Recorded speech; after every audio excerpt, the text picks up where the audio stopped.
irmãos, tudo bom? Boa tarde, né? O Lucas, ele falou, eu não, né? O Notebook LM fez o slide foi com a letra pequena. Normalmente, como é que eu fazia antes para o último café teológico? Normalmente eu fazia como as coisas no café teológico? Eu ia escrevendo o slide e o meu estudo é baseado nisso. Eu sempre fiz assim, slide de apresentação. Aí depois que surgiu o Notebook LM, eu fiquei com vergonha dos meus slides, eu achei o deles melhor. Eu priorizei escrever. Só como eu priorizei escrever, aí a semana foi um pouco corrida, terminei de madrugada, fui encerrando algumas coisas agora, então tá igual um bezerro de ouro. Eu joguei lá no fogo e tô falando, saiu isso daí. Deu para dar uma conferida em alguma coisa, então se verem algum erro, alguma coisa, não se atentem tanto. E assim, como a letra ficou pequena, mas não se estressem tanto, priorizem ouvir o que eu estou falando. O slide é mais para ser um guia para vocês e para mim também, mas hoje pela configuração, na verdade eu só estou com texto. Então eu mesmo vou olhando o slide aí com vocês. Capaz de eu ver um erro junto com vocês também. O pessoal quer chegar um pouco mais para frente? Não, acho que dá para chegar um pouco mais para frente. Ou tá bom? Não, vamos mexer não. O time está ganhando aí. A gente não mexe. A gente vai falar um pouco hoje sobre comunhão. Eu vou passar a mão aqui, porque o do púlpito é os dois, né? É mais fácil. Aí esse está entrando na frente do slide, do texto, mas vamos lá. A gente vai falar hoje sobre comunhão. O tema proposto pelo irmão Lucas foi Ninguém Cresce Sozinho. E esse é um tema muito interessante para a gente. Então, está apresentado ali. A parte do manifesto teológico fica pelo Google, não fui eu. Mas a gente tem aqui o problema, nossa tendência ao isolamento. O isolamento, ele não é um traço da personalidade, ele é um sintoma. O que eu quis tratar aqui? Primeira coisa, né? Normalmente o pecado, ele é algo que está associado. Aliás, esse isolamento, essa questão de nós tendermos a ficar isolado, ele encontra a sua raiz no pecado. Isso é uma questão que eu queria, premissa já inicial. Ele tem a raiz no pecado. Para isso, eu trouxe aqui uma colocação do Sproul, que eu vou colocar aqui. O Sproul, ele vai identificar que na queda de Adão houve 4 cisalhamentos, ou ele vai colocar 4 estranhamentos ou 4 alienações do homem que aconteceram no homem. A primeira alienação do homem para com Deus, a segunda alienação do homem para com a natureza, a terceira alienação do homem para com o homem e a quarta alienação do homem para consigo mesmo. O próprio Sproul, ele declara que a mais visível entre nós é a alienação do homem para com o homem. A gente vê isso aí nitidamente ao nosso redor. E hoje eu queria dar uma ênfase nisso. Por que essa é a mais evidente para a gente? Ela é a mais evidente por um critério simples. A gente vê as mazelas que nos cercam. A gente vê injustiça social, a gente vê roubos, a gente vê assassinatos, a gente vê traições, a gente vê inveja, a gente vê cobiça. Todas essas coisas estão patentes diante de nossos olhos. Todos esses fenômenos. Mas tem um fenômeno além, que talvez ele passe um pouco desapercebido pela gente, que é o quê? É o individualismo. E se a gente parar para pensar, boa parte dessas coisas que a gente vê também na relação do rompimento do homem para com o homem, ela está muito enraizada nesse individualismo, no homem procurando atender o seu próprio desejo. E aí eu queria falar de um ponto conspícuo nisso, para não ficar nas minhas palavras, a gente falar um pouco de um argumento bíblico, de uma história bíblica, é o livro de Juízes. Não sei se todo mundo está familiarizado com o livro de Juízes. O livro de Juízes, ele acontece, ele narra a história entre o período pós-Josué, em que o povo já tinha adentrado a terra, ainda não tinha conquistado totalmente a terra, mas já tinha adentrado a terra prometida, e antes do período dos reis. Os juízes, eles foram um período que o livro é caracterizado várias vezes por uma fala, e cada um agia segundo o seu coração. Aqui ele vai falar um pouco disso. Cada um agia segundo o seu próprio coração. E naquela época não havia rei, cada um agia segundo o seu próprio coração acreditava. E a gente tem esse livro, ele numa crescente. O povo levantava o juiz, tinha perseguição, levantava um juiz, esse povo ia, seguia o juiz, seguia Deus, o juiz caía e o povo caía também, e aí depois recomeçava o ciclo. Vinha perseguição, levantava outro juiz e por aí ia. E essa vai sendo uma crescente no povo de Israel até que ele chega ao infame capítulo 19. Alguém lembra do qual é a história narrada no capítulo 19 de Juízes? Mas é uma história que, pelo infame, dá a dica, que é a do levita e sua concubina. O conceito de concubina foi falado no domingo passado, não sei se está no YouTube, não vou me, me estender nesse conceito de concubina.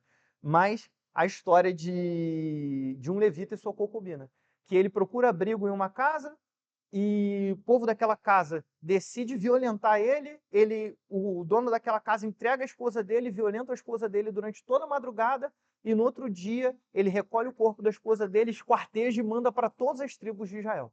Então, assim, é o ápice da perversão ali do que acontece ali em Juízes. E aí o livro, ele termina narrando essa história, narrando a guerra que se sucedeu internamente em Israel após essa história, e ele termina exatamente com essa frase: naquela época não havia rei Israel, e cada um agia segundo o seu próprio coração. Eu acho que esse é o ponto alto do isolamento, onde cada um vai agir segundo acha que é a melhor maneira, vai seguindo o seu próprio coração. Um livro que eu usei bastante para falar disso, olhar essa questão da comunidade, é o livro do Keller, Igreja Centrada. Não sei se alguém já conhece. Então, boa parte das citações que eu vou trazer do Keller estão nesse livro. E o Keller, ele vai dizer que esse fenômeno do isolamento ele está cada vez mais forte diante de nós. Cada vez mais a gente vê essa tendência ao isolamento. E aí ele vai dizer o seguinte: edificar uma comunidade não é mais natural ou fácil sob as condições culturais atuais. A tarefa requer uma intencionalidade maior do que a exigida de nossos antepassados. E é desconfortável à maioria de nós. Ela é algo desconfortável à maioria de nós. A ideia de criar uma comunidade. Porque a gente é contaminado muito por essa questão do isolamento. E calma que a gente vai chegar lá para falar do que está no slide ainda. É porque eu falei, né? Foi avançando, algumas coisas foram puladas, mas fiquem comigo aqui. E ele vai falar, agora sim, focando ali, que ele argumenta que o homem, em sua condição natural, isso é de Keller também, sem Cristo, tende para dois extremos, o da arrogância e o da autopiedade. E esses dois caminhos eles estão baseados no homem centrado em si mesmo. Por quê? A gente normalmente tende a arrogância a observar bem. O arrogante, ele é alguém que ele é egoísta, ele é voltado para si, ele se sente mais do que ele é. Mas aquele que vive em autopiedade também é. Porque esses dois casos, que são dois extremos, eles apontam para o homem. Ele se acha mais do que é, e ele é o mais importante de todos. E o outro, a vida e o mundo é injusto comigo, e ele ainda se considera como alguém importante, porque ele desconsidera que todo mundo tem suas dificuldades e os seus anseios. Então, a autopiedade, ela também não é um sentimento bom. Normalmente, ela vai estar associada a alguém carente, voltado para si mesmo. E aí ele vai falar que isso, no livro, é falta de glória, é falta da glória de Deus dentro de nós. E a gente tende a caminhar para essas duas pontas, esses dois extremos. Assim, além da tendência carnal para o isolamento, além disso, podemos somar o fato. Deixa eu ver se eu vou acertar. Então tá certo. A gente pode somar o fato? Falei, eu repassei o slide só uma vez, somei 2 slides, mas não decorei. Então, meus queridos colegas aqui, eu vi bastante gente de escola naval aqui, sabe que a gente tem uma habilidade muito boa para decorar slide, mas requer de pelo menos uma madrugada. Então, eu não decorei, mas eu estou vendo aqui. E olha só, aqui entra um ponto interessante. A gente já tem essa tendência pecaminosa. Além dessa tendência pecaminosa, a sociedade que a gente está inserida hoje, ela impulsiona a gente para isso. Acho que não é à toa o Keller tratar bem desse tema. Ele plantou uma igreja lá em Nova York, né? Talvez o maior centro cosmopolitano do mundo. E quando a gente olha, a gente está inserido também em um ambiente completamente urbano. A gente não está no interior. Quando você vai no interior de Minas, pelo menos a última vez que eu fui já tem alguns anos, você passava pela rua sem conhecer a pessoa te convidava para dentro de casa, você comia, almoçava com ela, acabando de conhecer. A família do meu pai vem de uma cidade de 6 mil habitantes. Você anda, você para, você vê a cidade calma e pacata, o que é completamente diferente do nosso contexto. A gente está inserido num lugar completamente dinâmico, constante, que está recirculando o tempo todo. Então, nesse nosso ambiente, nós aderimos a algumas coisas da nossa cultura. Então, o que a gente vê, por exemplo, um estímulo forte, né, na internet, tudo isso, é que a gente gasta o nosso tempo como? Em redes sociais. A gente também assimilou um vocábulo que, assim, é sensacional. É um vocábulo que funciona muito bem como justificativa para a gente, mas ele é completamente anticristão. anticomunidade, que é a bateria social. Ah, minha bateria social é baixa. Então ela esgota rapidinho e aí eu tenho vontade de ir para casa. E existe memes com isso na internet, charges, justificativas, e a gente vai absorvendo isso e com o tempo a gente coloca isso como justificativa. Não, eu tenho uma bateria social baixa, então eu fico cansado rápido e eu quero ir para casa e me esconder lá em casa. Tá rindo o pessoal que fecha a igreja comigo aqui, ó. A Michelle fecha a igreja todo domingo. Mas a gente tem essa questão de falar, não quero, né? A gente vai fazer o retiro. O retiro ele implica desconforto. A gente tem que sair daqui, vai lá para Petrópolis. Por mais que eu tenha caçado um lugar que seja tranquilo, a gente tenha caçado um lugar tranquilo, tem esse sentimento de eu querer lutar, de ficar em casa, fazendo o quê? Nada. Eu sei o que é isso. A gente tem esse sentimento. E aquela imagem, não tem nada maravilhoso. Um dia de chuva, que está chovendo muito, está fresquinho, um Netflix e uma pipoca, o quê? Um chocolate, uma pizza, alguma coisa. Você nem fala com ninguém, você pede no iFood. O cara entrega, se entrar um alienígena para entregar pizza, você nem ia perceber, porque para você não importa, só chegou a pizza. Então, assim, é uma cultura que está nos cercando. E isso vai entrando dentro de nós. Mas eu acho que a gente tem que olhar e analisar tudo isso direitinho. Porque isso é pecaminoso. Essa tendência para que a gente vive isolado, isso que a cultura tem de vender para a gente, ainda faltou falar ali, ó, o falso alívio nas redes sociais, que de social só tem um nome. Alguém consegue sociabilizar de verdade na rede social? É tudo falso nesse sentido, porque você é um recorte. Você é um recorte do que você quer ser. Você não passa os problemas, ou você só passa os problemas, ou não passa totalmente o que é. Não é a mesma coisa de você sentar com alguém, tomar um café com alguém, entender a realidade daquela pessoa, caminhar com alguém. Porque a rede social, você cansa e você dorme, ou você vai fazer outra coisa e você simplesmente abandona. Eu sou negação com rede social, nem WhatsApp, assim, desde a minha adolescência, MSN, nada vingou na minha mão dessas coisas. Mas eu entendo que para quem vai, consegue, mas eu vejo isso. É fácil você negar. Ah, eu cansei, vou parar de digitar aqui agora. E quando alguém está na sua casa, na frente com você, você não vai expulsar, né? Apesar de, no pequeno grupo, eu ter expulsado o Rian, que já estava tarde. Brincadeira, eu não expulsei ele, não. A gente ficou lá brincando, ele falou que eu ia expulsar ele. O Carlos estava lá, minha testemunha. É meu vizinho também. Mas a gente não faz esse tipo de coisa, né? No passado ainda botava vassoura atrás da porta, não tinha isso? Então, eu sou novo demais para ser velho e velho demais para ser novo. Então eu tô ali no meio caminho.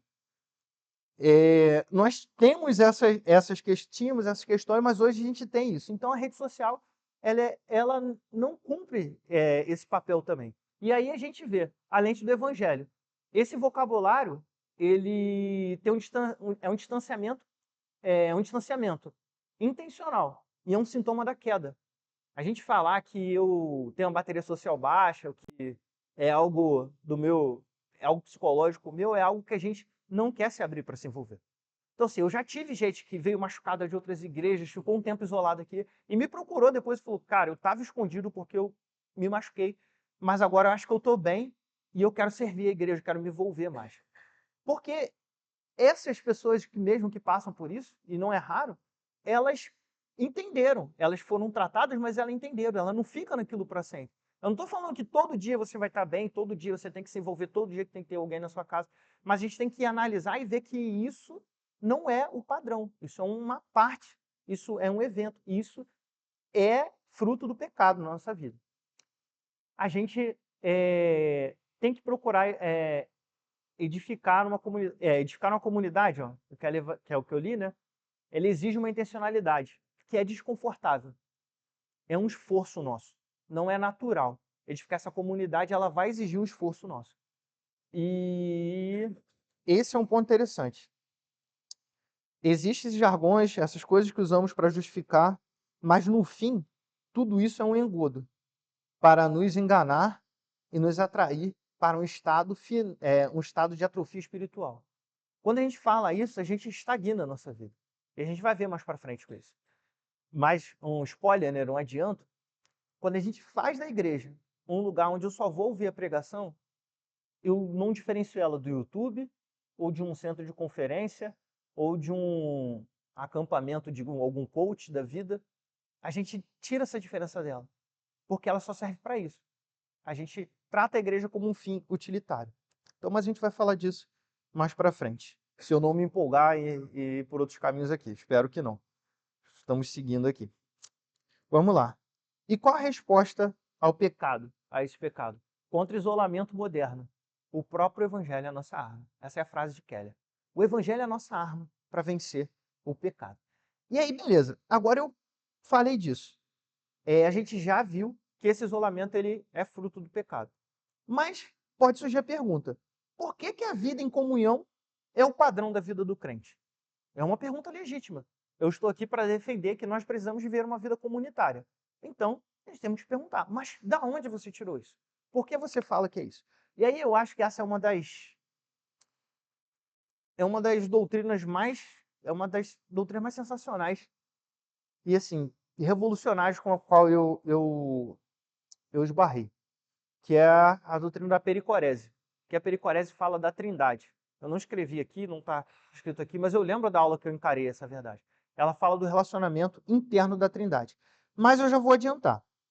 A vida, a resposta para essa pergunta, o porquê que a vida do crente é uma vida de comunhão, ela encontra essa resposta na Trindade, na Santíssima Trindade. A gente pode olhar para o texto de Marcos 1, 9 ao 11, está ali. Não está ali, só está a referência, né? O texto é assim, ouçam atentamente. Naqueles dias, Jesus veio a Nazaré da Galiléia e foi batizado por João no Rio Jordão. Logo ao sair da água, Jesus viu os céus se abrindo e o Espírito descendo como pomba sobre ele. Então veio uma luz dos céus que dizia: Tu és o meu filho amado, em ti me agrado. Aqui a gente tem a expressão da Trindade se relacionando. E aqui em outro livro do Keller, no A Cruz do Rei, ele expõe muito bem esse texto. E ele vai falar do que é essa Trindade em movimento que a gente pode ver aqui. Mas antes da gente falar sobre o que é essa Trindade em movimento, eu preciso trazer alguns pontos. Nós somos trinitários, nós acreditamos na Santíssima Trindade. O trinitarianismo, ele sustenta que existe um só Deus em três pessoas, que conhecem e amam umas às outras. Isso, Deus não é mais fundamentalmente uma pessoa, não é mais fundamentalmente uma pessoa do que três e nem três do que uma. É uma expressão complexa, mas o que ela quer dizer é isso. Fundamentalmente falando, não dá para definir uma pessoa ou três ou uma. Deus é uma trindade. E ponto. Ele é o Deus trino.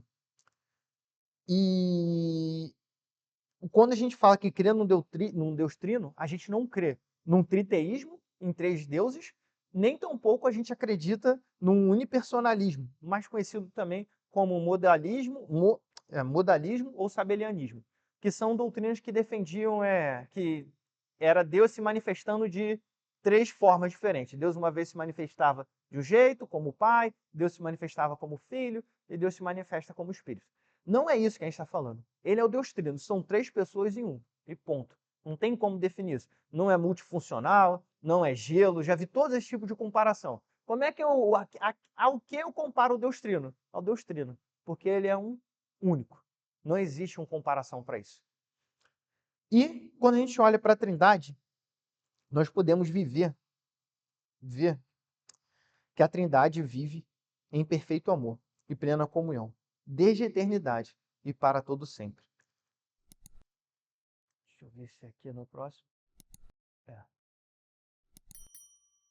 Aí aqui eu falei que é isso, é o padrão, a resposta, e agora a gente tem essa relação da Trindade.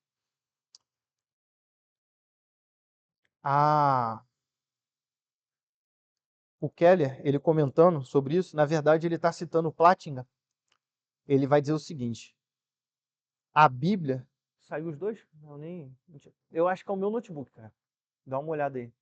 Tá bem velhinho. Se alguém quiser me dar uma oferta de um notebook aí, já tem 10 anos, o licenciando aceita. Mas provavelmente é o meu notebook mesmo. Só desconecta e conecta o HDMI, vê se vai. Se não for, a gente vai indo por aqui. Vamos lá. voltando aqui, o Keller ele vai descrever essa comunhão da seguinte forma, citando o Platinum. A Bíblia diz que o Pai, o Filho e o Espírito Santo glorificam um ao outro. As pessoas dentro de Deus exaltam umas às outras e têm comunhão umas com as outras. Submetem-se umas às outras. Cada pessoa divina abriga as outras dentro do seu ser, num constante movimento de abertura e aceitação. Cada pessoa envolve e cinge as demais. A vida interior de Deus, portanto, transborda em consideração pelos outros. O que ele está dizendo aqui? Que na relação trinitária, o Pai, o Filho e o Espírito Santo, um ao outro glorifica, um ao outro se importa com o outro, um ao outro exalta. E aí daí é que vem a palavra pericorese, que vem de dança. Essa é a dança maravilhosa que existe dentro da Trindade, a dança eterna. Essa dança maravilhosa que é o padrão de comunhão. Então, o que nós vemos ali é um Deus em plena comunhão. Sabe por que isso é importante? Se Deus fosse uno, o amor só teria existido quando o homem, a humanidade fosse criada, porque ele não teria um alvo para amar. Então, o amor estaria condicionado à criação. Ele não seria um Deus essencialmente de amor. E ele é um Deus essencialmente de amor. E isso responde a uma pergunta que muitas vezes as pessoas fazem. Muita gente vai falar, por que Deus criou o homem? Muita gente vai dizer, Deus criou o homem porque ele queria manifestar o amor dele, ele queria alguém. Então a gente pensa num Deus o quê? Carente. E num Deus, pior ainda, incompleto, porque ele precisava de algo para se completar. E quanto à tradição cristã, nem fala a tradição reformada, a tradição cristã, também antiga, ela vai definir. Deus criou o homem, criou a humanidade, num transbordamento de amor. Não foi porque ele precisava amar, foi porque o amor era tão intenso e tão grande que manifestou-se na nossa criação. Então a gente vê um Deus relacional. O padrão do nosso Deus é um Deus relacional. E aí vem o imbatível Lewis, C.S. Lewis. Só uma justificativa, esse reflexo da comunhão trinitária, ele vai para qual? Para onde? Para qual lugar? Para nossas vidas. Nós somos a criação desse Deus trinitário. Então a pergunta do por que a comunhão é o padrão, ela está na Trindade. Como a Trindade vive em perfeito amor eternamente, e nós fomos criados à imagem e semelhança desse Deus, nós também fomos criados para uma vida de amor genuíno, de genuína comunhão, uns com os outros, com o nosso Senhor, ao exemplo do próprio Criador. Lewis vai afirmar, a dança, ou o drama, ou o arranjo dessa vida tripessoal deve se passar dentro de cada um de nós. Ou dito de outro modo, cada um de nós tem de entrar nesse arranjo, assumindo o seu lugar na dança. Voltou aí? Hã?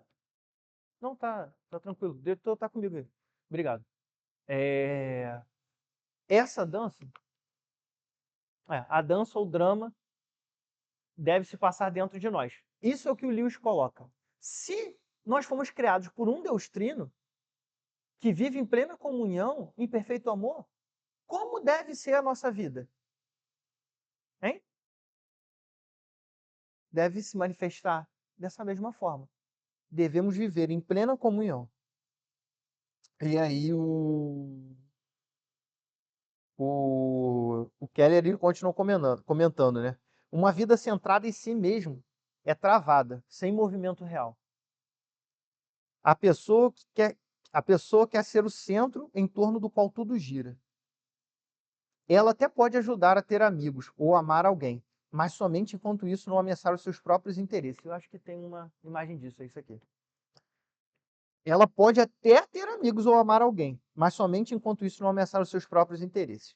Até as suas boas ações, como ajudar os outros, acabam servindo mais para alimentar a sua própria satisfação. No fundo, tudo isso se torna um meio para um fim, ela mesma. E ainda que se relacione com outras pessoas, no final, tudo continua girando ao seu redor. Esse é o ponto. Quando a gente não vive dessa forma trinitária, que a gente se centraliza na vida do irmão, do nosso irmão que senta ao nosso lado, a gente vive uma vida voltada para dentro de nós. E aí é exatamente isso daqui. Os amigos que fazemos é para nos sentirmos bem. As boas ações que fazemos é para deitarmos no nosso travesseiro e falamos, hoje fizemos o bem. O amor que nós sentimos, na verdade, é um amor próprio. A gente só deseja que nos ame. Então nós amamos não porque a gente quer amar aquela pessoa, mas porque a gente quer receber o amor em troca. Então é o cara que lava a louça e chega lá do lado da esposa e quer que ela elogie. Então ele não lavou por consideração a ela, ele lavou porque ele quer se sentir bem. Ou posta, né? Postar no Instagram, né? Se não postar, não cresce, né? Nem na academia isso funciona. Mas entende isso. É muito isso. E, cara, esse mundo do social, nossa, é muito complicado. Tem coisa assim que me quebra assim, e me abala. A gente vai ficando mais velho, a gente vai perdendo a paciência um pouco, né? Tava até falando isso com meus oficiais lá do meu trabalho, que eu, às vezes eu até peço desculpa, falo, cara, eu fiquei menos paciente com o tempo. Mas uma coisa que me tira, assim, me azeda o fígado, é quando eu vejo o cara falar assim, botar lá um post na internet. Não tem nada mais belo do que um homem comum e uma mulher comum vivendo a sua vida comum. Meu irmão, se tu tá postando isso, não tem nada de comum, tá tudo armado, não é tudo. Você fez a questão ser comum. Botam lá o. Tem um vídeo que é muito famoso disso. E é essa fala no fundo. Aí tá o casal girando com o filho, filmando. Só que era pro filho estar filmando eles e no final o filho tá se filmando. E aí eles postam isso, é muito comum e tal. Mas caramba, do nada tem alguém filmando isso tudo acontecendo. Então não é o quê? Era alguém numa caixa disfarçado, alguma coisa assim. Então não tem nada de comum, não tem nada de normal. As coisas comuns não são gravadas. As coisas do comuns acontecem na nossa casa. As coisas comuns você pode anotar no final do dia para lembrar. Você vai tirar uma foto depois, mas elas são comuns. Elas são da nossa vida cotidiana. E elas não são para alimentar o mundo aí fora. Mas a gente vive um mundo de aceitação. A gente quer ser tão comum para que as pessoas olhem para a gente e falem, nossa, olha ali uma pessoa comum. E no final tudo isso se perde. Enquanto a gente não devia estar preocupado com as opiniões que vão ter de nós, mas com aquilo que nos cerca, de fato, com as pessoas com quem amamos, com quem nos relacionamos. Nem tudo a gente precisa mostrar na internet. A internet é isso, ela é um recorte, é para você mostrar aquilo que você quer mostrar. E tudo bem com isso.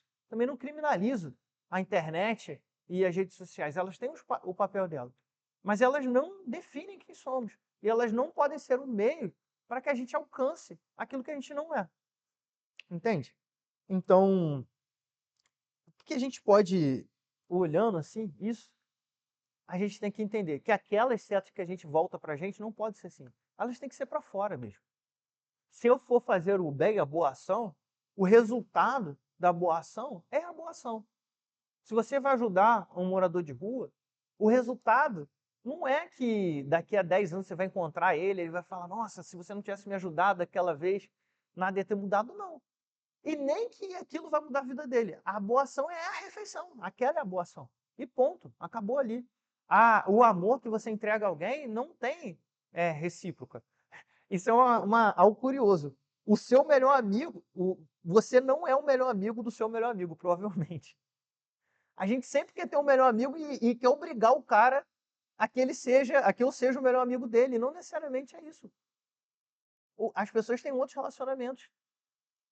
Então tá tudo bem também com isso. Porque ele não é o seu melhor amigo, ou um grande amigo, não é porque você precisa ser o dele para que ele fale também. É pelo bem que ele te faz. E da mesma forma, o amor, a amizade que você entrega, ela tem que ser genuína. E amigo e amor, eles acabam englobando ali. Mas nós devemos ter atenção nisso. Essas coisas, o resultado delas são elas por si só. O resultado do amor não é um amor recebido, é um amor entregue. O resultado da amizade não é amizade recebida, é amizade entregue. E o resultado das boas ações são as boas ações. E, com isso, a gente pode concluir. Voltando para o Deus triuno. Se esse mundo foi criado por um Deus triuno, relacionamentos de amor são a essência da nossa vida. Nós fomos chamados para viver essa vida de essência de amor. O Deus triuno nos convoca a uma vida de comunhão. E agora a gente olha, tá bom, e a igreja? Nisso tudo, qual o papel dela? Como que a gente lida com isso? Qual o papel da igreja na comunhão? A gente já viu que o individualismo é um pecado. A gente já viu que a comunhão é um padrão porque é baseado na Trindade. E qual o papel da igreja nisso? Vamos olhar para a igreja primitiva? Alguém pode abrir Atos, capítulo 2, verso 42 ao 46? Ah, tá até aqui. Alguém está conseguindo ler daqui? Mas só está um pedacinho. Melhor abrir no texto completo. Meus irmãos, vocês sabem quando isso aconteceu? Na cerne da igreja. É no começo. Aqui é onde tudo começou. E a igreja começou como? Em comunhão. Desde o seu início, a igreja ela manifesta a comunhão. Aqui eles falavam, perseveravam na doutrina dos apóstolos e na comunhão, no partir do pão. Aí depois no 44, todos estavam juntos e tinham tudo em comum. E aí no versículo 46, eles partiam pão de casa em casa. Desde o início, a igreja ela manifestava esse ponto de comunhão. Nesse texto, a gente pode notar que a forte ênfase comunitária desse povo. É possível concluir que, desde os primórdios da Igreja de Cristo, ela manifestou um caráter comunitário, refletindo justamente o quê? O que a igreja refletia? O caráter comunitário de quem? Do Deus triuno. A Trindade era refletida na Igreja de Cristo. E quando a gente olha, isso tem uma importância para o crescimento do cristão. Aqui a gente vai comentar alguns alertas ali. A comunhão, ela é um caminho para o crescimento da igreja. Mas ela não é só o caminho para o crescimento da igreja. Ela é o caminho para o crescimento seu, do cristão, do irmão, de cada um individualmente, o crescimento individual, mas porque ele é carregado por essa vida comunitária. O crescimento na graça, na sabedoria e no caráter não acontece primeiramente nas salas de aulas, nos momentos de instrução, nos grandes cultos de adoração, nem mesmo no isolamento. Geralmente, o crescimento é resultado de relacionamentos profundos e em comunidade, quando as implicações do evangelho são entendidas cognitivamente e desenvolvidas na prática, de uma maneira não possível em outros ambientes ou atividades. Keller diz isso. E esse é um alerta importante para nós. Essa comunhão que é responsável pelo crescimento do cristão, ela não vai acontecer lá no auditório, ela não vai acontecer naquela conferência. Ela não acontece só nesses momentos. Nesse momento você tem um crescimento intelectual, você realmente aprende alguma coisa. Mas se fosse só isso, então a gente podia ficar em casa vendo YouTube o tempo todo. Eu veria os melhores pregadores, as melhores pregações da história. E eu ficaria bem, eu estaria satisfeito. E esse é um alerta importante para nós, né? Eu coloquei isso aqui. Por quê? Alerta para a igreja reformada, né? Nós, aqui, os membros da igreja, então, não sei qual a situação de todos os visitantes, mas especificamente para nós, para a nossa comunidade, essa é uma preocupação. Se você é de uma igreja reformada também e você tem apreço pela teologia, então eu trago essa preocupação para você se preocupar junto conosco. Por que essa é uma preocupação? Nós, como uma igreja reformada, com apreço pela teologia, amamos o conhecimento. Gostamos muito de uma boa pregação, que alguém cite aqui todos os teólogos. A nossa escola bíblica, as institutas de Calvino. A gente gosta de sentar e de falar, a gente tem uma biblioteca com conteúdo robusto. Isso é mal? De forma alguma, isso é muito bom. É uma característica nossa. Amamos o conhecimento e a boa doutrina. Nós também ainda temos outra característica, que é muito particular também, principalmente dos jovens reformados, mas é algo presente aqui. O valor à vida devocional, à vida individual, ao orar no quarto, à oração, ao que os puritanos faziam. E também isso é muito bom. Essa busca individual tem que acontecer na nossa vida. A gente tem que ter uma vida de oração ativa dentro do nosso quarto e tudo mais. Mas precisamos ver que não é só isso. Porque quando a gente se restringe a isso, ao conhecimento e a uma vida pietista nesse sentido, nós acabamos correndo o risco de resumirmos a nossa vida cristã a práticas individualistas e perdendo de vista aquilo que é a fonte primeira do nosso crescimento, que é a comunhão. Falei basicamente o que estava ali, e aí o Keller ele traz o exemplo de Jesus nesse contexto. Ele vai falar ele cita que a comunhão é o método principal, o primeiro método de crescimento do cristão, e ele vai dar o exemplo de Cristo. É fato que Jesus foi um grande mestre. Mas o que isso significa? A gente traz isso, a gente lê isso no texto, mestre, mestre, mestre. Pessoal, todo mundo fez colégio naval? Então, eu fui para o seminário, eu ficava um pouco de dificuldade. Para mim, que estudou no colégio naval lá, a gente pegava isso, mestre e professor. A gente chamava o professor de mestre. E no passado era isso, né? Parecia o Chaves, né? O mestre linguiça e tal, mas era mestre, a gente chamava de mestre mesmo. E aí eu gostei muito da dublagem do The Chosen. Porque o The Chosen, eles, quando eu via dublado, porque o Tito via junto com a gente, né? A gente ia contando a história. E na dublagem, ele fala o professor, né? Fica meio anacrônico, né? Pra gente ver lá os caras com aquelas roupas do século I falando, ô professor, professor. Mas essa era a relação. Naquela época, o contexto de mestre, Jesus era isso, era um professor para aqueles discípulos. E eles eram alunos. Mas aí entra um ponto interessante. O Keller ele vai destacar aqui. O que a gente não observa lá no relacionamento de Jesus com seus discípulos é que não tem não é um relacionamento de sala de aula entre Jesus e os seus discípulos, entre um professor e alunos. Não é isso que a gente observa no texto. A gente observa o quê? Convívio, relacionamento.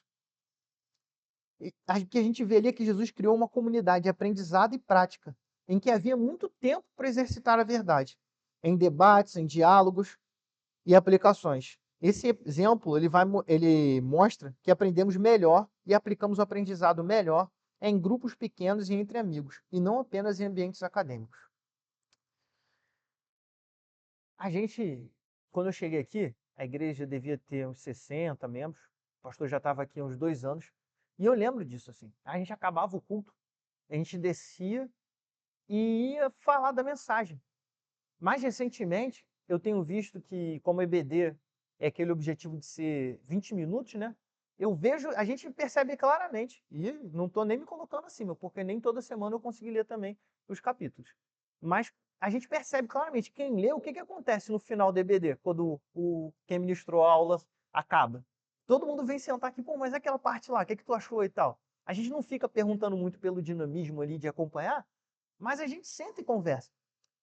E, para ser honesto, cara, como a gente cresce nessas conversas, né? De canto, assim. Como hoje eu até fiquei livre, né? Tô me sentindo pregando no GEM, tá cheio de companheiro aqui, mas isso foi uma característica muito bacana na minha formação. Como a gente cresceu em internato, então a gente lia alguma coisa, falava uma coisa, a gente tinha muito tempo para conversar. E, cara, essas conversas, elas produziram muito. O sermão é inútil? Então, não, de forma alguma. Porque o sermão é o ponto de ignição dessas conversas. Então, a pregação que a gente ouve aqui, ela vai entrar aqui, a gente pode ter achado um bom sermão, mas se a gente for para casa e não meditar nela, e não interagir com ela, ela vai se perder. Mas quando a gente sai, e aquele sermão falou com a gente, aquela pregação falou com a gente, aquela aula falou com a gente senta ali embaixo e conversa sobre essas coisas, a gente vê o crescimento. A gente vê o crescimento disso. Jesus ele não criou uma escola teológica, ele formou uma comunidade. E essa comunidade está presente aqui há 2000 anos. Há 2000 anos a igreja está aqui nessa terra. E ela continua presente. O modo dela operar agora, a gente tem ar-condicionado, a gente tem as TVs, tem slide, tem púlpito, tem microfone, tem banco, mas não mudou a cerne dela. A cerne dela é um grupo que cresce em comunhão. Eu lembro quando eu tinha uns 11 anos, 12 anos. E aí eu vi uma reportagem no Fantástico da maior igreja dos Estados Unidos, na época, né?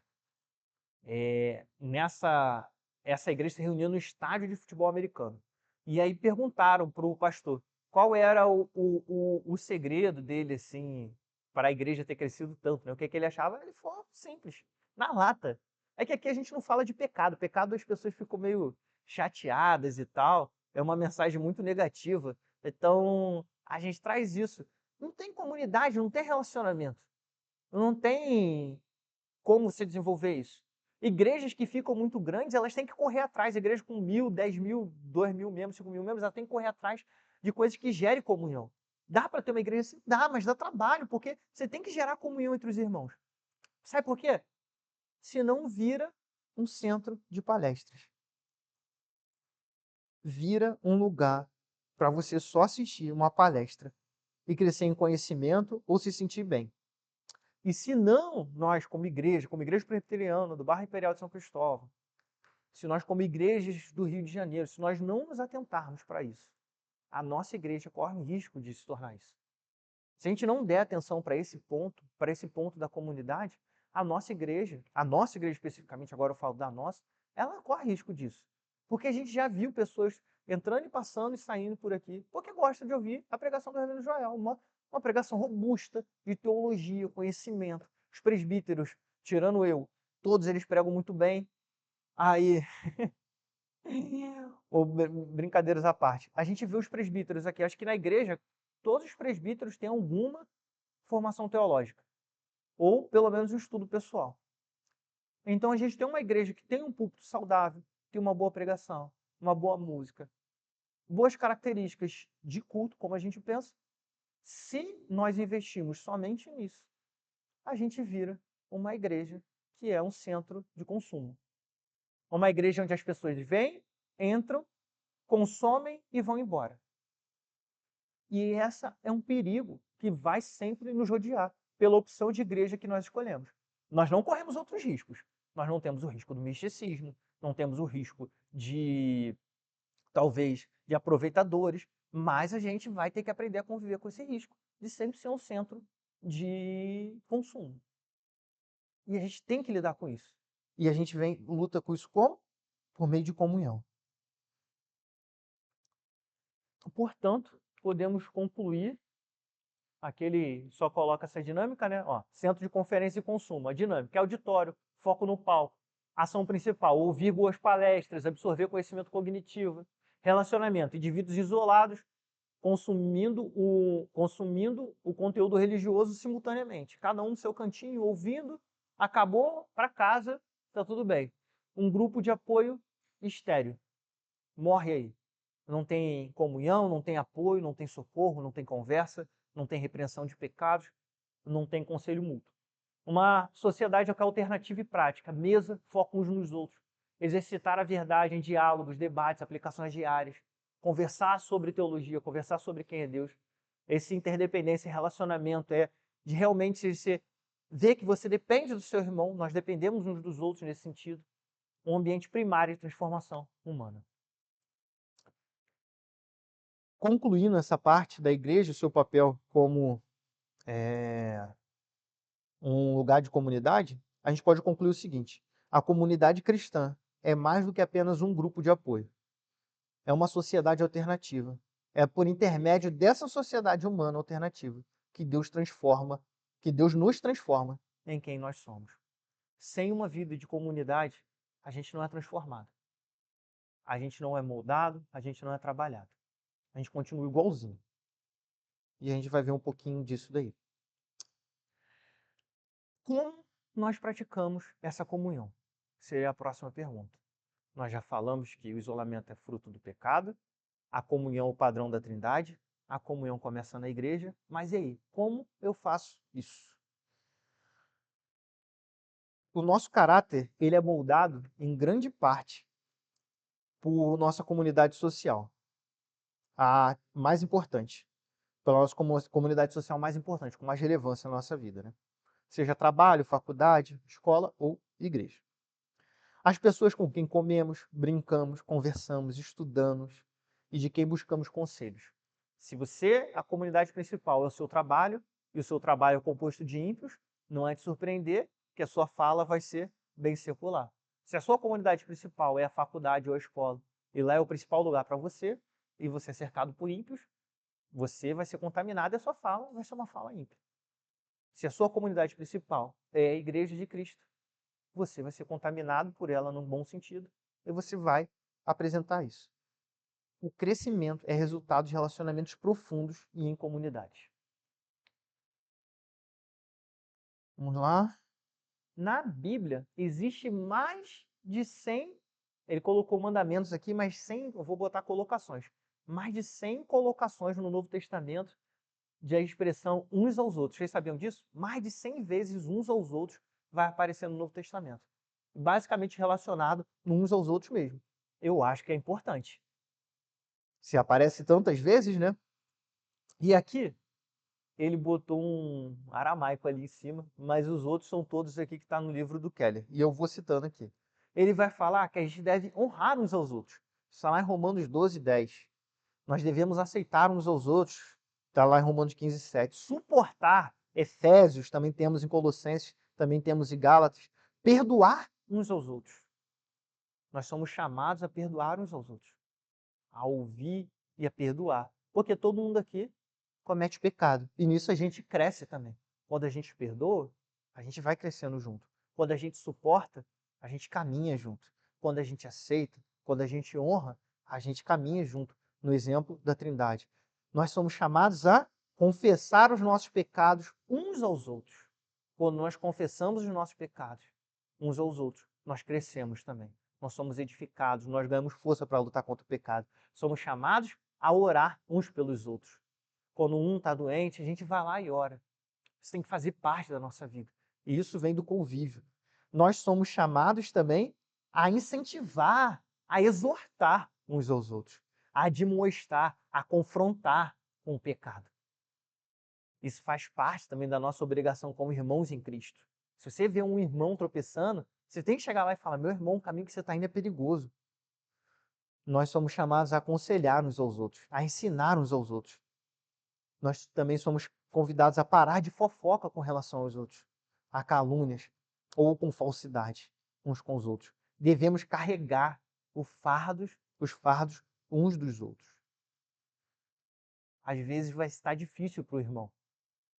Às vezes vai ser mais fácil você ir para casa e não ouvir a lamúria ou não parar a sua rotina para cuidar de um irmão que está numa situação difícil. Mas esse não é o nosso chamado.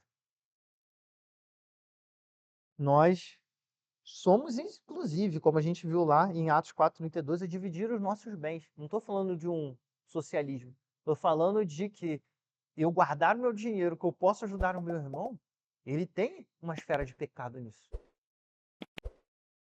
E nós somos chamados a isso, a nos submeter uns aos outros. Em suma, existe um meio de disciplina mais importante para formar o caráter cristão do que o envolvimento profundo na vida da igreja? Não existe. A comunidade cristã é esse método do que a gente foi chamado para viver. E aí eu vou falar de um ponto específico.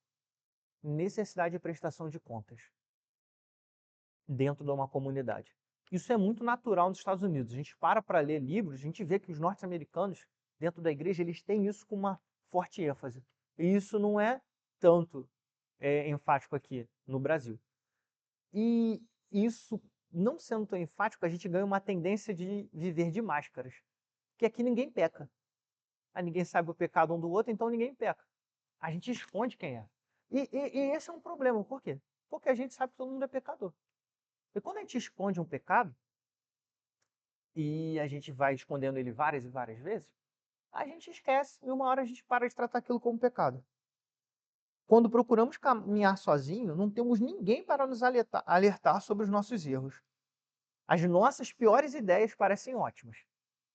Quando a gente está sozinho, aquela ideia mais horrorosa que você tem, se não tem ninguém para falar por você, ela vai fazer todo sentido. Você já teve aquela ideia que na sua cabeça fazia todo sentido, aí quando você contou para alguém, enquanto você contava, você falava assim: caramba, eu sou muito burro. Pior que não tem nem mais como voltar atrás, que agora eu estou falando. Só de ouvir e ver a cara da pessoa olhando para você, você já vê assim: caramba, que ideia burra que eu tive. Nem sabia que dava para ser tão burro assim. Todo mundo já passou por isso, sabe? É aquela ideia que fazia todo sentido para você. Sozinho, você vai fazer essa burrada. Sozinho, você vai por esse caminho. O Keller fala: todos sabemos por experiência que é mais fácil, mais difícil viver de modo íntegro sozinhos. A menos que prestamos contas a alguém, continuaremos a escorregar e cair. A menos que a gente tenha alguém que a gente possa falar: meu irmão, eu tenho dificuldade nisso, você não vai conseguir vencer. Porque sozinho você não vai conseguir. Ah, não, mas eu oro e falo com Deus. Tudo bem. Tudo bem. Cristo subiu aos céus. Ele está fisicamente aqui entre nós? Cristo está fisicamente aqui entre nós? Ele subiu aos céus. Quem está conosco? O Espírito Santo. Mas se eu falar para você que Cristo tem parcela dele fisicamente aqui entre nós, você sabia que Cristo tem uma parcela fisicamente dele aqui entre nós? A igreja é o quê? O corpo de Cristo. A igreja é manifestação visível do corpo de Cristo. Aqui na igreja nós vemos o corpo de Cristo. Não adianta falar, estou vendo, tratando disso pessoalmente com Deus, se você não consegue caminhar com ninguém do corpo de Cristo sobre isso. Não tem ninguém na minha igreja com quem eu posso compartilhar. Então, meu irmão, procura uma igreja onde tenha. Eu não posso confiar em ninguém na minha igreja, então sai fora. Mas a igreja é a manifestação do corpo físico de Cristo.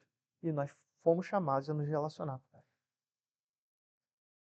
É na comunhão dos santos que somos confrontados com os nossos pecados. E aqui entra um ponto de uma argumentação do Keller também. Jesus, ele não deixou as instruções... Deixa eu ver se vai ser aqui. Não, é por aqui mesmo. Acho que não está escrito aqui. Jesus, ele não deixou instruções claras para a gente do que é pecado, do que não é, o que fazer. Não tem um vade-mecum. Vou procurar aqui.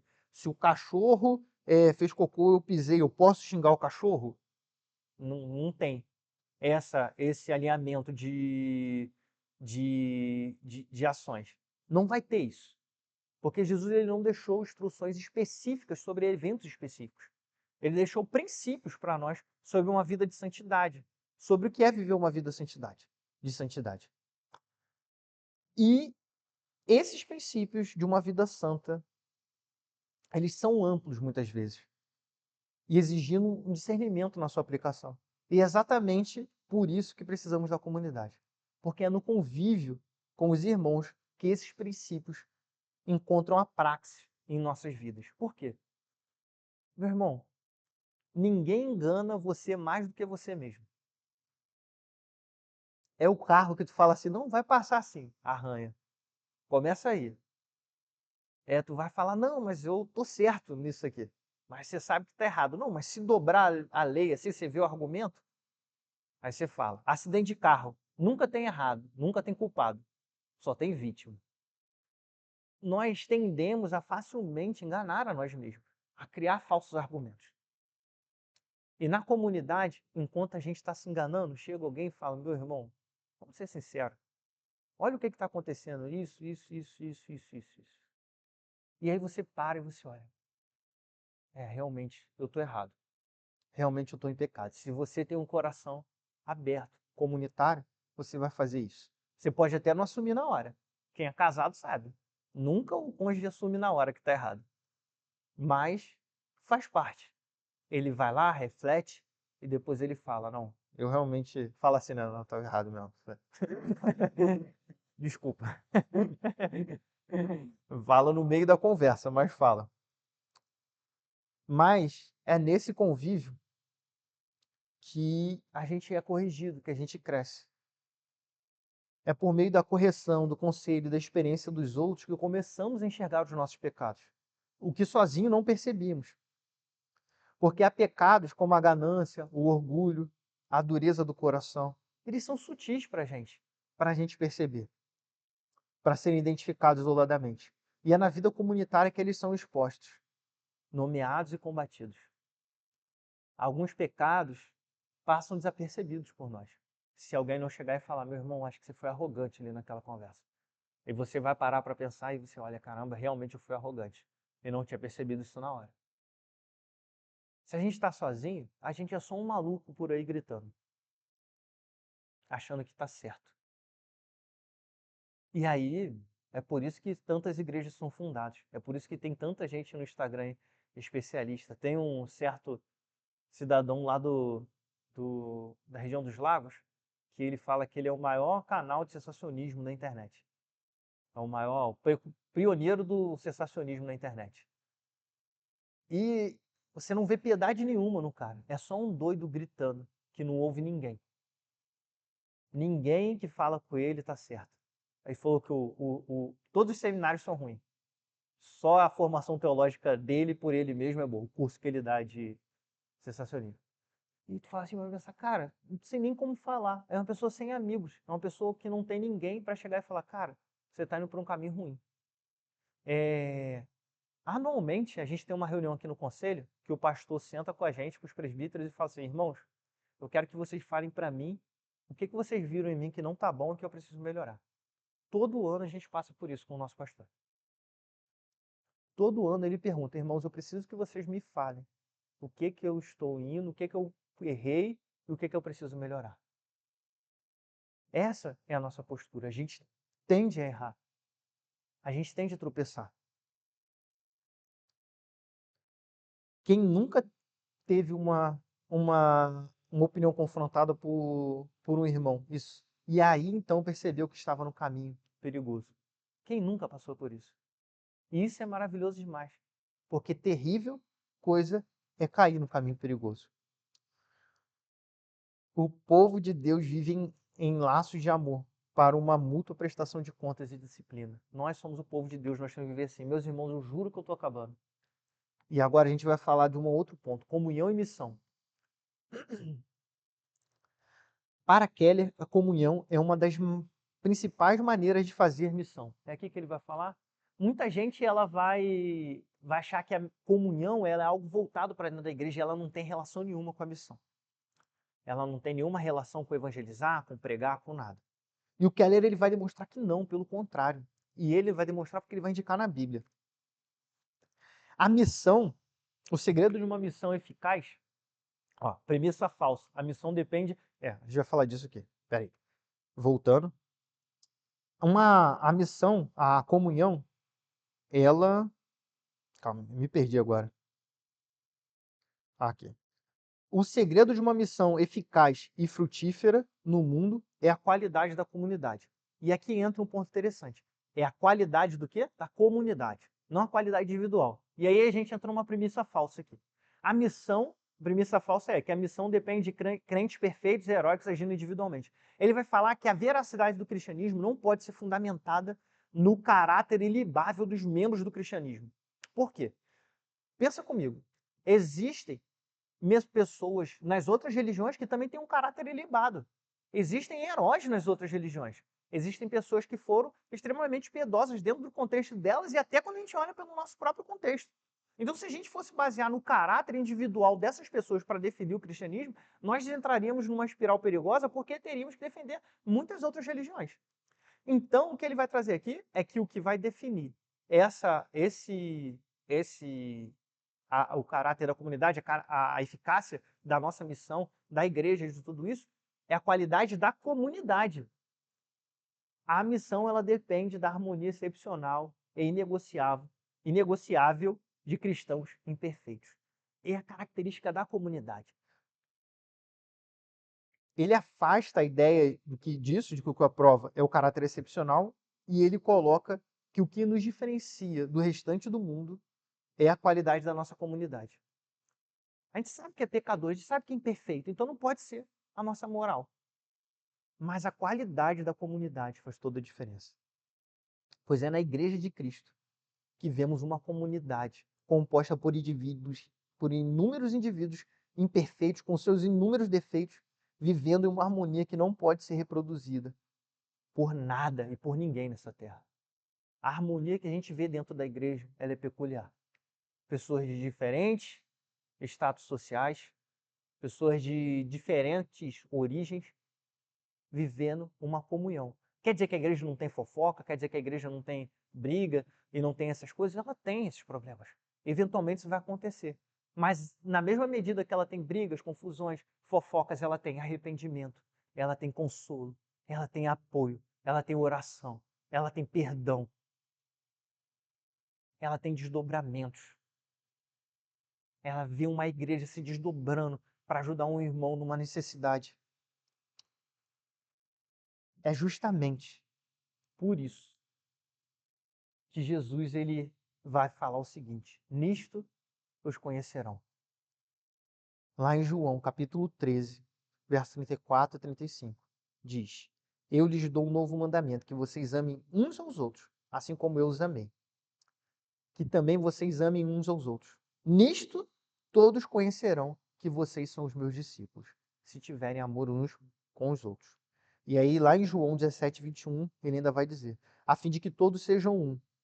E como tu, ó Pai, estás em mim, e eu em ti, também eles estejam em nós, para que o mundo creia que tu me enviaste. Nós vivemos nessa plena, nós fomos chamados a viver essa plena comunhão.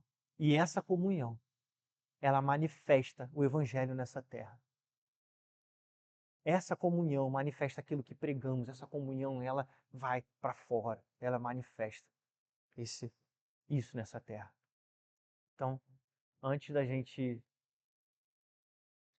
caminhar para o final, eu quero que vocês pensem comigo, lembrando novamente. Sabemos que a vida individualista, ela tem fruto no quê? No pecado. Sabemos que o padrão da comunhão vem da onde? Da Trindade. Essa comunhão se manifesta na igreja. Me ajudem aqui agora. Então, agora eu esqueci o outro também. Comunhão se manifesta na igreja e ela se manifesta uns aos outros. Lembrei, porque eu também não falei o título. Ela se manifesta na igreja e ela é vivida uns aos outros. E ela, vivida uns aos outros, manifesta também a nossa missão nessa terra. Beleza?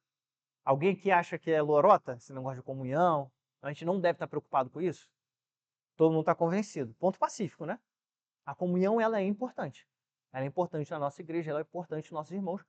Mas, jovens do Imperiais, jovens aqui da IPBI e jovens convidados também. Nós devemos estar preocupados com a comunhão. E aí, eu deixo essa pergunta na conclusão. Você tem vivido essa comunhão? A primeira pergunta, reflitam sobre isso. Você tem vivido isso? E aí a segunda pergunta, se não, por que não? Por que não tem vivido? E a terceira pergunta que eu acho que é o circunstancial. Se a gente sair daqui e não definir nada internamente, ou com um amigo, um compromisso, nada, nada vai acontecer. Se a gente não fizer nada, nada vai acontecer. O que nós podemos fazer para viver essa comunhão? Qual é o esforço da minha parte? Será que tem o esforço do seu hospitaleiro, receber alguém no domingo? Será que tem o esforço de eu ir visitar alguém com quem eu não convivo? Será que vale o esforço de, no final do culto, eu sentar com alguém que eu não costumo conversar para conhecer mais essa pessoa? Será que não vale a pena esse domingo, ao invés de eu ir para casa correndo, eu esperar mais um pouquinho e conversar? Será que tem alguém triste hoje na igreja? Pois fulano está com um semblante meio diferente. Talvez eu vou conversar lá com ele para saber o que está acontecendo. Será que não vale a pena hoje, na terça que eu cheguei cansado, ir lá jogar um futebol com o pessoal da igreja? É quarta, né? Jogar um futebol com o pessoal da igreja? Rir um pouco, conversar? Será que vai ter um pequeno grupo? Será que eu não posso participar? Todas essas perguntas têm que acontecer na gente. Meus irmãos, cansado, todo mundo vai estar. Mas o nosso descanso não é na nossa cama. Nosso descanso é na vida eterna. Mas olha que maravilha. Deus, ele permite a gente ter vislumbres da vida eterna. Aonde? Na comunhão. Então, o descanso que às vezes a gente busca não está no Netflix vendo Strange Things. Às vezes o descanso está em sentar e conversar com o irmão nosso, em tomar um café, em ouvir, fazer uma visita. Eu sei que o mundo está vendendo uma coisa completamente diferente. Uma coisa fácil, uma vida fácil e isolada. Mas, meus irmãos, nós somos um povo diferente. Essa aqui é a nossa comunidade. Nós temos que nos agarrar a ela nessa diferença. Então eu deixo essas perguntas aí com vocês. Quem quiser, depois eu mando esse bezerro de ouro aí que eu fiz, que eu joguei lá na fornalha e saiu. E eu mando o texto também. Eu não sei qual vai estar pior, mas o texto eu acho que tá bom, né? Deu tempo de eu dar uma corrigida. Mas é isso. Vamos orar mais uma vez? Senhor, eu te dou graças, Pai, porque estamos aqui, porque falamos das tuas verdades, porque falamos de um assunto que temos achado importante na nossa igreja. Quero pedir, Pai amado, que essa palavra ela ganhe eco em nosso coração. Nós vamos descer agora, nós vamos partir o pão, e que de fato seja um partir do pão intencional, Pai amado, de comungarmos com o Senhor. Sabemos que temos tropeços, temos falhas, Pai, mas te agradecemos porque o Senhor nos trouxe aqui. Agora eu peço que assim o Senhor faça em nossas vidas, Pai, que essa palavra ganhe eco em nós. É o que eu rogo a Ti e agradeço, Pai. Em nome de Jesus. Amém.